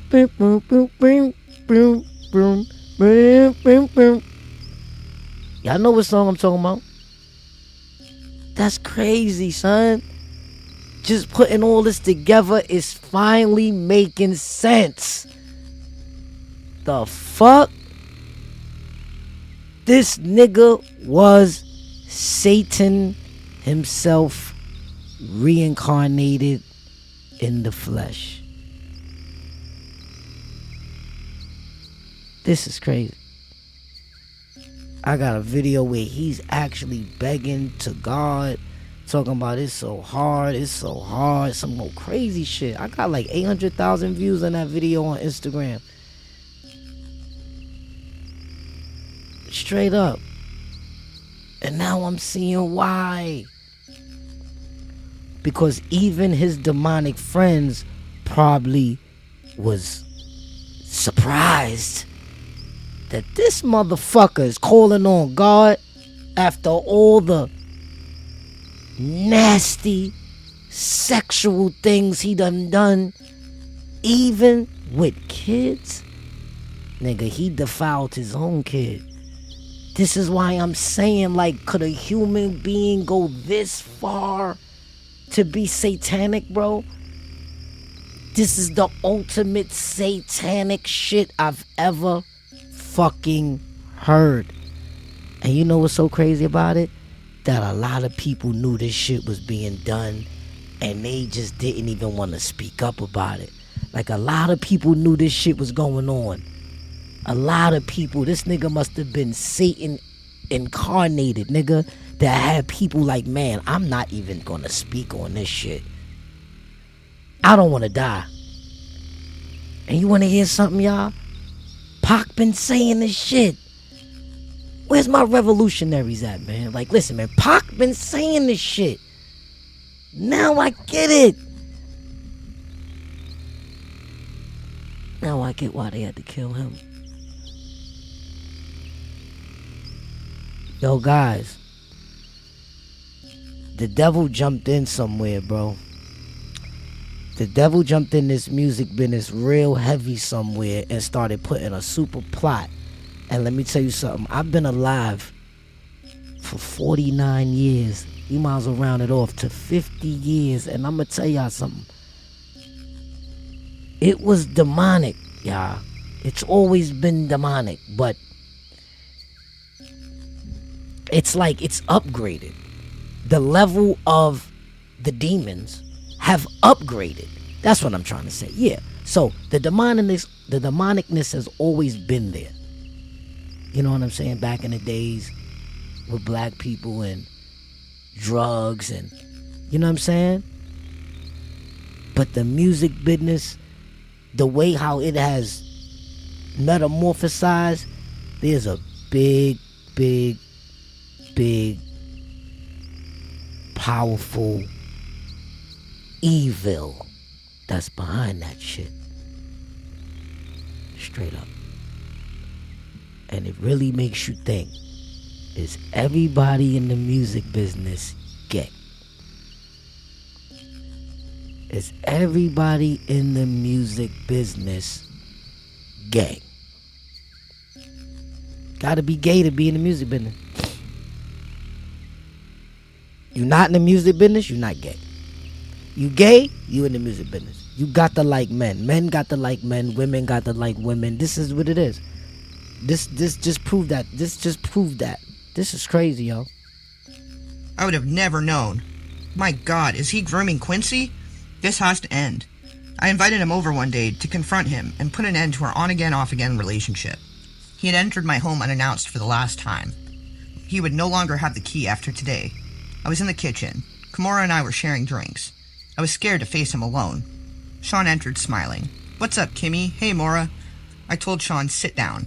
Because of my tone, he looked at me stunned and asked, "What's going on? What is this?" You know what I don't get, gang? She know this guy is the ultimate motherfucking evil. She knows this. Why does she keep confronting him? You dig? He's not your average human being. He's not your average boyfriend. Why do you keep dealing with it like this? Like, this is what fucks me up about her. No cap. Delight. Me taking my life back. "We're done." He answered, "Hold on. Wait a minute." I was so excited that I wasn't hearing any of it. I shouted at him, No more. This is fucking over." He looked confused as he asked, "Where is this all coming from?" With disgust, I said, "I got the footage, Sean." He looked even more confused as he inquired, "What are you talking about?" Oh. Kimora said with revulsion, No. Fatality. Don't tell me she's doing it like that. Do y'all hear what she's about to do right now, guys? She's about to sign her fucking death warrant. Hey, guys, listen. This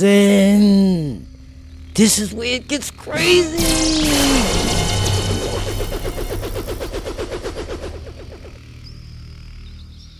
Yo, the frequency is fucking me up, yo.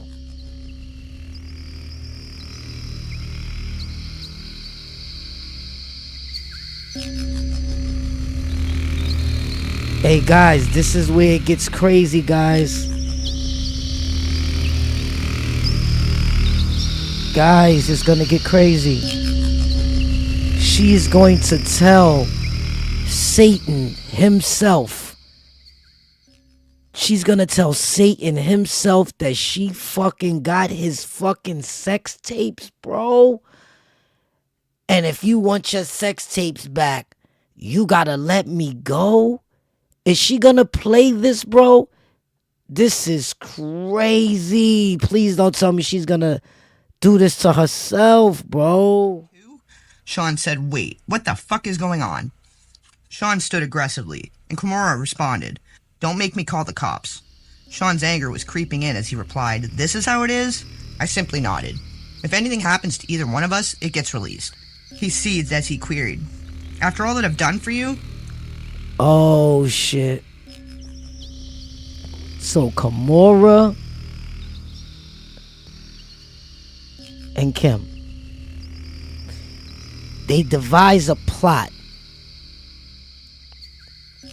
to try to use the devil's tactic of bribery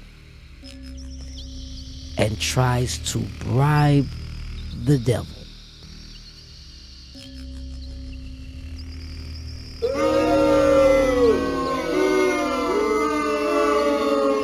Why would you try to do that? No.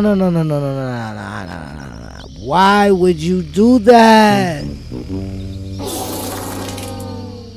Why would you try to bribe the devil with his property? This is ultimate off with your heads, yo.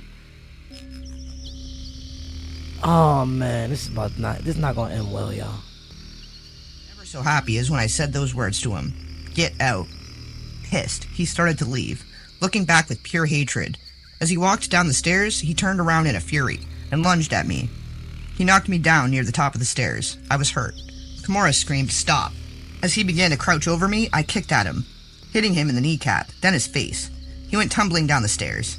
He was too hurt to get up. I called the cops. Kimura left before they arrived. When he left, it was in an ambulance.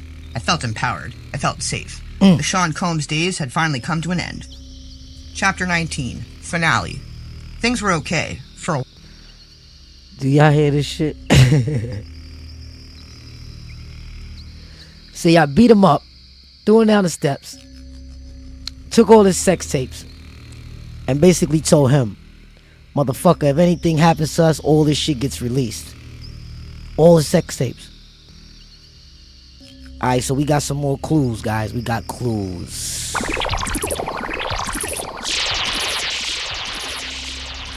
Double done. We got clues, y'all. We got clues that there's sex tapes out there floating around, and they gonna start coming out in a minute, y'all. They gonna start coming out, y'all. Bits and pieces. I'm pretty sure it's gonna be a lot of people with a lot of money trying to buy them back so they don't come out. Alright? There's gonna be some people trying to deflect that. But this is crazy. This is crazy. It's all coming out. Like, there was a story about Justin Bieber shape-shifting into a reptilian in some airport, right? And the whole fucking airport seen it. And I'm talking about, if it was just a slight little glitch, right? I don't think it would cause that mass hysteria to make everybody run out the motherfuckers and try to run and just keep running. They wasn't even trying to get in cars. They ran out of the airport and just ran, nigga. You hear me? To get away from this shit. They say he shape-shifted into a reptilian, y'all.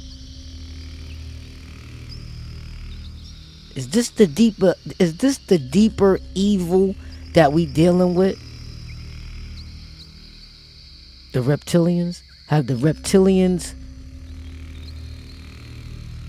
the draconians, have they infiltrated the music business and used Puff Daddy as a direct confidant?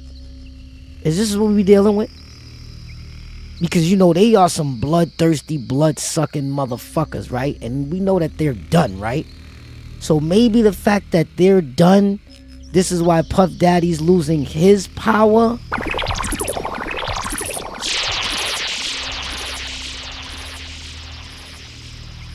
This really makes you ask, like, I really gotta ask myself this. For real. I really have to ask myself this. And this is how I'm feeling. I'm feeling like, yo, these is the ones with the power, right? He was doing deals with them, right? And like, yo, what you say, Joel? The world have flesh demon looking for souls to take. For real. And they gotta do it in like sophisticated ways. They doing it in sophisticated ways with these parties, with these shindigs. And that's what it is, bro. It's like if you a rap artist and you not multi, right? You not multi, and whatever you doing, you not multi. That's because you didn't sell your soul. You didn't go to the party. You heard? Any rapper you know that's not really shaking and baking like that, they didn't go to the party. I mean, you gotta think about it. Puff Daddy was from Harlem, y'all. He was a Harlem demon. He was a Harlem Satan. A Harlem Satan. Alright? That's bigger than a demon. You heard? He was a Satan. You heard? Way more power than a demon. He was a Satan, but he wasn't the devil, the big devil that runs everything. He wasn't that. You know why? Because he wouldn't be in jail right now. He wouldn't be dethroned. He has somebody he answers to. Yeah, he has somebody that he answers to, because if he was the guy, the HNIC, he wouldn't be in this situation right now. So, you know what I mean? That's a fact. They better listen. They better listen. This shit getting thick right now, boy. I'm about to play this. Let's see what's going on. I started dating again.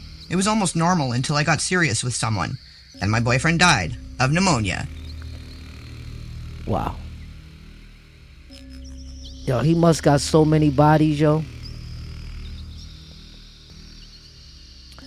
He must got so many bodies, yo. And do you notice, like, all these motherfucking rap kingpins of every city, like R. Kelly, all these motherfuckers? You know Jay-Z and Beyonce and them got a little piece of whatever they into. Whatever parties they doing. Because you know Jay-Z be having them parties too. They only show y'all what's televised on the outside. And you notice how these parties, right? They all dressed in white. They all dressed in white. They all dressed in white, bro. But they are the darkest motherfuckers on the planet. But they all dressed in white. Can you believe this shit? This shit is crazy, y'all. This shit is crazy. Kim Porter really had to pay her life as payment to the devil, to the negative, to the dark forces that be. She had to pay that, bro, in order to give us this information. Fatality. Many people had to die, y'all, in order for us to receive this information. Fatality. He done spun enough lies and spun so many lies and spun so many lies, yo, that I see why. Yo, listen, man, I got about 19,000 comments to read on this video that I'm telling y'all that I dropped that got like almost 1 million views. And if I read this shit, bro, people don't got no remorse. Nobody feels sorry for this evil, dog. And you know me, I'm kind of unbiased. I gotta see why they feel this way. I can't just, judge unless I got the facts. But for some reason, with this testimony that's coming from his baby mama, his girlfriend, his sex partner, his right hand, his left hand, his upper hand, his lower hand, his kids' mothers, like, you get what I'm trying to tell y'all? I gotta take this. I gotta take it all in. I gotta take it all in. I have to take all this in because this is the whole meat and potatoes. This is the cornbread. This is the glass of cold beverage on the side. I gotta take it all in. I gotta take it all in. I gotta take it all in. And she has paid her life just for us to get this information, y'all. This is maximum exposure. This is full disclosure. We have been disclosed everything we need to know about this Satan. This is the darkest evil of this time that has been moving around through this record label as a cloak. Has been cloaking under this record label, y'all. This is the ultimate evil. This is the ultimate evil. And we're gonna see how this is gonna unfold.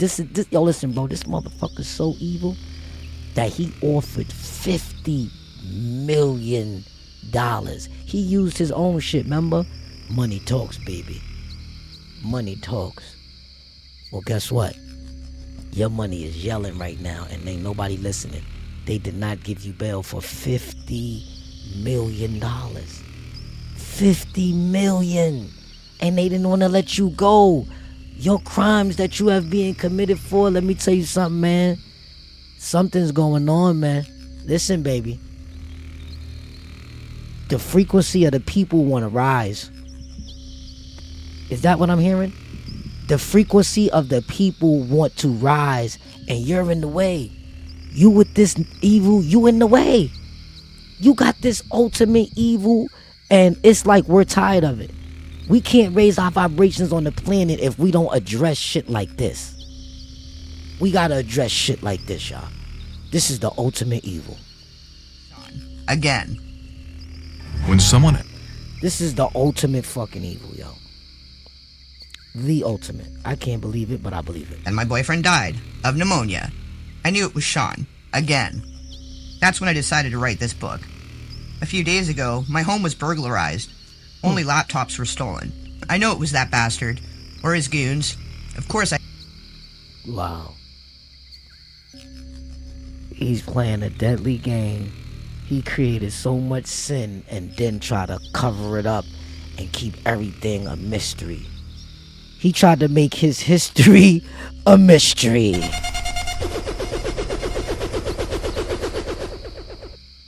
Yeah, he's done. Cloud that I was able to easily download here onto this new computer. As I continue to write now, I'll send this into the cloud as well. I'll send out copies via email, and my Google Drive password will be attached, so the missing chapters can be accessed. This book must get out. There are so many more chapters to add. This outline is a great start. I have to organize the rest of the chapters and add them in, little by little. I plan on spending today working on exactly that. But not feeling very well. Thank God the kids aren't here this weekend, so I can rest. I called Kimora to cancel our tentative plans for a meetup. When I spoke to her, she said, "Girl, that doesn't sound like the flu. You want to go to the hospital?" That didn't immediately alarm me. I just need some rest, I told her, and quickly got off the phone. But why can't I get my doctor? Why won't he pick up the phone? Oh no. I called Sean from my bedroom, where I'm lying in my bed. All I could think about was the kids. My babies who are with this monster. The man that I now suspect of having done this to me. Sean picked up, with an air of superiority in his tone. To let me know it was too late for me. He spoke confidently into the phone. "Hello?" I screamed at him. "You bastard. I have your fucking children." "What are you talking about? The kids are with me," he replied with a mocking innocence. "There's literally nothing I can do. I can only ask, did you ever love me?" Instead of answering the question, he responded, "The most important thing to me in the world is loyalty." I couldn't believe it. I had to ask, even though I understood. "What the fuck does that mean?" With the same feigned innocence, he mocked. "Kim, is something wrong?" He was going to continue this game to the bitter end. I asked one last time, "How could you?" Again, with the narcissism I had now come to despise, he responded, "How could I? Do what? I gave you everything. You went to someone else. You left me just like everyone else did. You ask, how could I? How could I what?" I yelled, "Look what you did to everyone around you." There was only anger in his response. "So you're saying everyone leaves because of how I am? And you were going to expose me?" He had me burglarized. I knew it. I shouldn't have threatened him. I should have just published the book. I'm going to die like Heavy D, like Biggie, like Pac, like so many others. And it's because... Damn. So Heavy D was caught up in this too, huh? Oh, this shit gets deeper, y'all. I don't know, man. I don't really like this low vibe, but I think I have to uncover this truth and do it with a high vibe. Because you telling me, I forgot that Puff Daddy was a part of Uptown Records and all that. I forgot. So he was in cahoots with Heavy D and all that, man. I know Heavy D got a daughter. I know Heavy D is Jamaican. We gotta figure out and go to her Instagram and see what the fuck is going on. Yo, bro, this shit run deep. This is the ultimate evil. Yeah, they trying to clean shit up for real. They trying to clean shit up for real, or they got rid of him because it's a whole new, bigger and badder evil on its way. And I'm hoping that ain't the case. But if it is, we got something bigger and badder. Move over, Bacon. We got something way more lenient on the way. This shit got crazy, yo. This shit got crazy. Burglarized. I knew it. I shouldn't have threatened him. I should have just published the book. I'm going to die like Heavy D, like Biggie, like Pac, like so many others, and it's because he is a monster, plain and simple. Before hanging up, I simply say, "That's not the only copy, you fuck." Then I shoot out a group text. I let everyone know. He got me. Then I call 911. As I sit here waiting for the ambulance, I'm writing this chapter and praying that I make it to the hospital. I don't feel like writing anymore. I may not be around to see it in print. It's okay. I'm sending it out. He won't get away with this. I will have my say, my final words. Sean Combs will get exposed. Even if I lose my life doing it, my kids have always been my most cherished possessions. I want the world to know that. But more importantly, I want them to know. Wow. All the way to her deathbed, y'all. All the way to her goddamn deathbed.